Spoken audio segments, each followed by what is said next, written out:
This is our daily tarot, and I'm Kat. I'm back. I went on a trip, kind of an unexpected trip, actually. I was invited to go out to Yellowstone with my friend, and there are amazing feasts for the eyes out there. We went at the end of season, so there was less crowds, not as many as the even places to eat and places to enjoy that were in the national park were open, but it still was absolutely amazing going at the end or within the time of fall because of all the beautiful colors.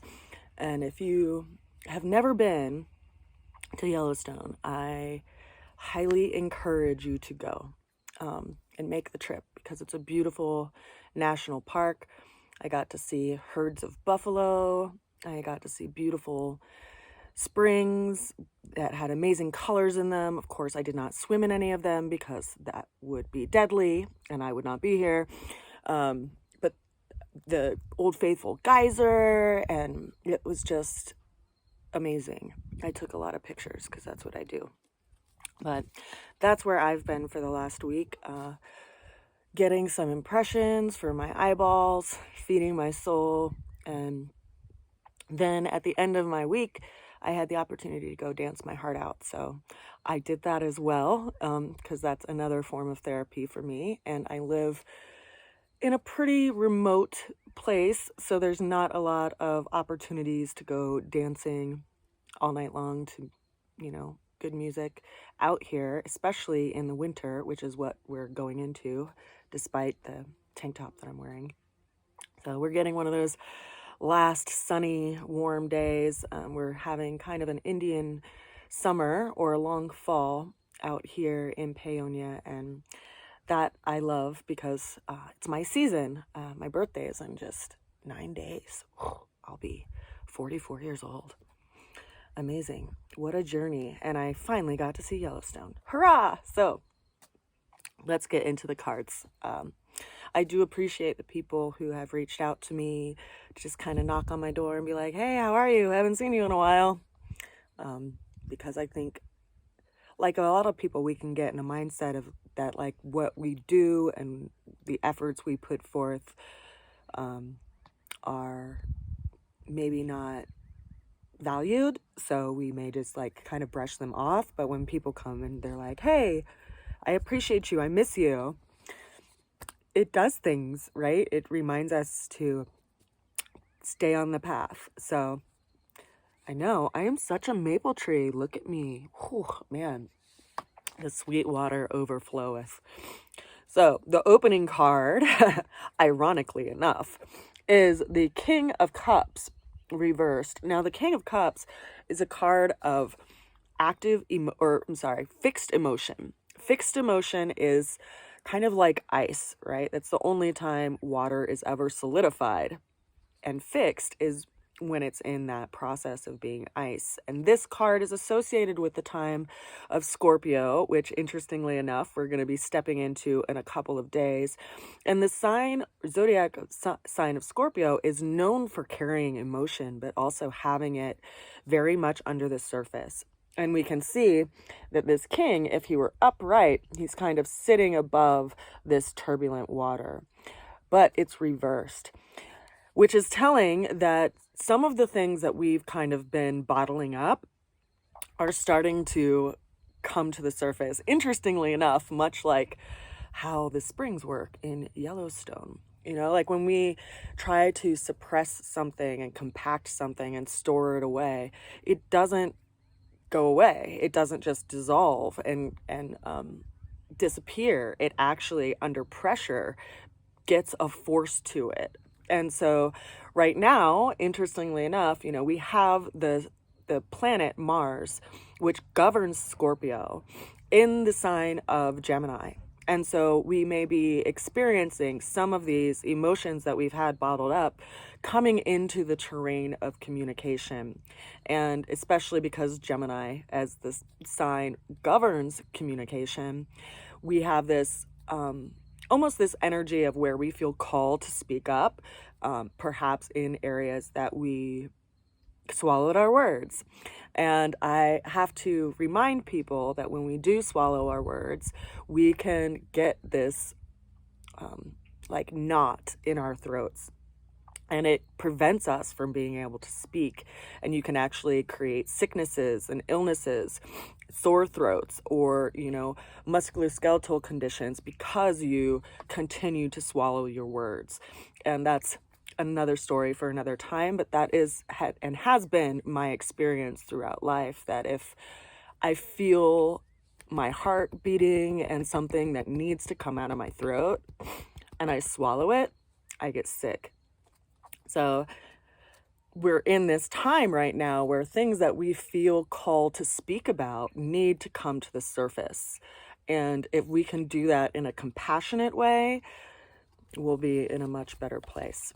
Now, the challenge that we have coming in today is the Six of Wands. This is a challenge of moving forward based on our past successes. So there is something encouraging us to continue on our path, but it's a challenge, right? And we have to be careful with how we take in that word challenge, because in some contexts, the word challenge has this air of frustration, right? But in another context or another arena, the word challenge is inspiring, right? Because we rise to the challenge. We show up for the challenge because something in us is engaged.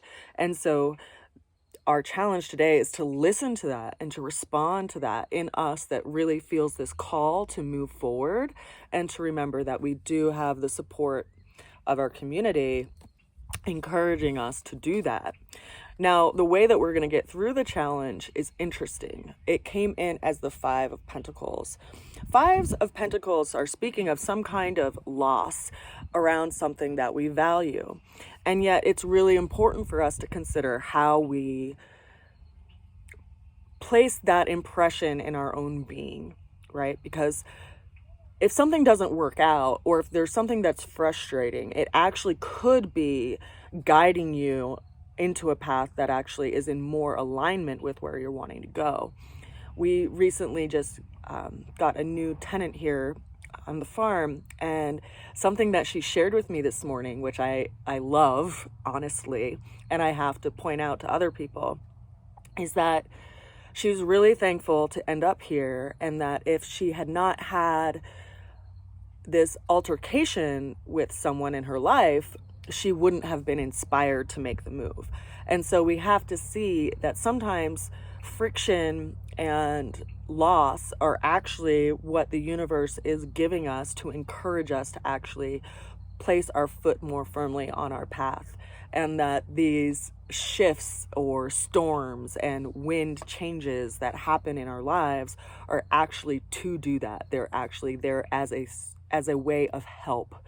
And I could speak of many stories in my life that have shown up as storms that someone as a bystander could say, "Oh, I'm just so sorry. I'm just so sorry that happened to you."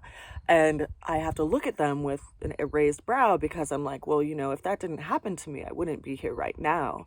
And I'm not sorry for that. I'm actually quite thankful.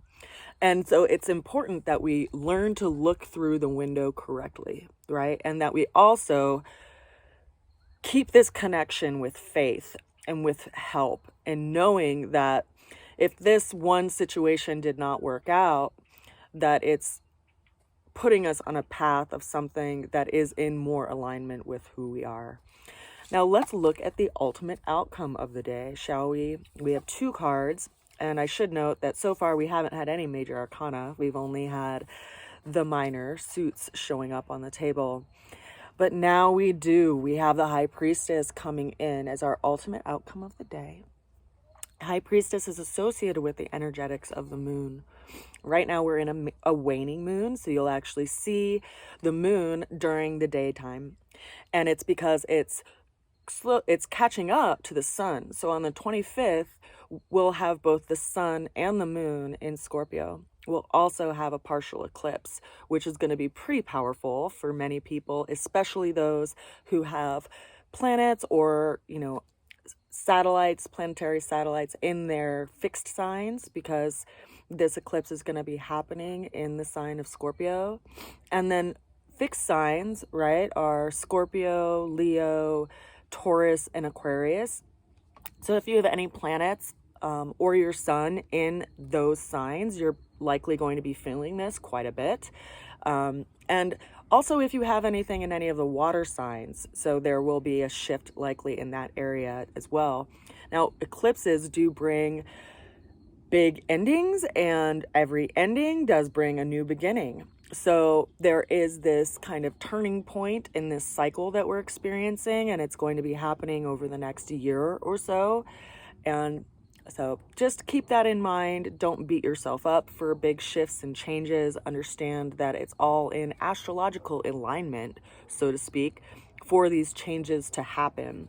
Now, the High Priestess as a card is a card of waiting and feeling things out and taking information in, right? And right now, the moon is going to its phase of being new. So it's waning. It's not waxing, right? It's not building up in light. It's actually starting to dissipate because it's catching up with the sun. And so we don't see the sun's reflecting as much on the moon's surface as they come into close proximity through alignment. And so there's this time of letting go and a willingness to allow things to happen and see what comes to the surface.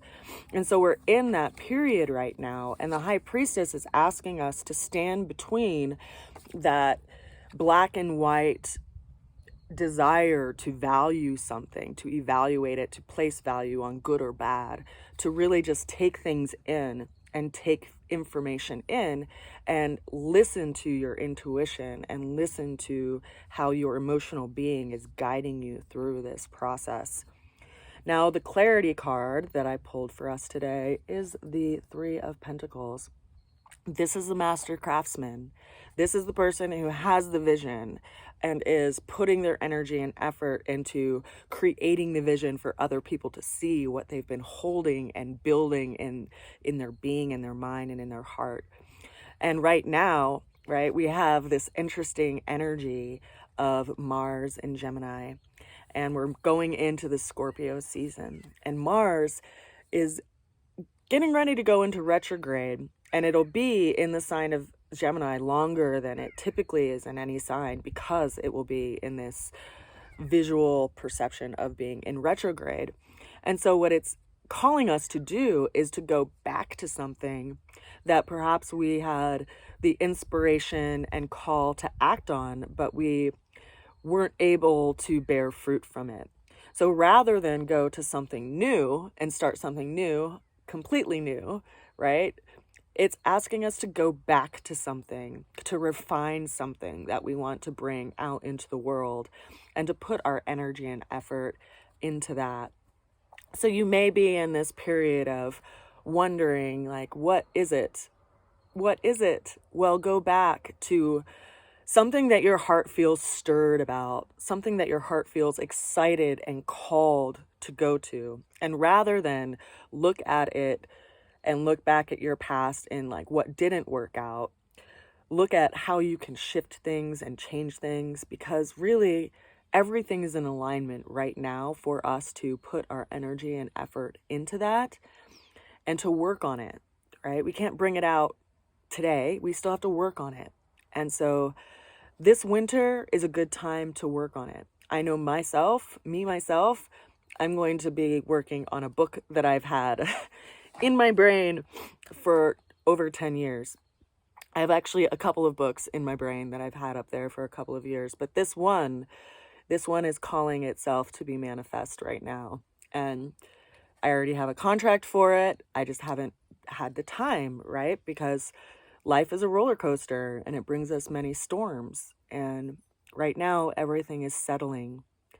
And so this spring, I look forward to bringing that out for you all to see. And I look forward to seeing what you are creating as well. I hope you all are well and are taking in impressions that feed your soul and your being.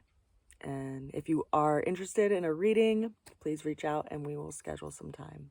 I send you a good wish and a lot of love, and I will see you again soon. Bye for now.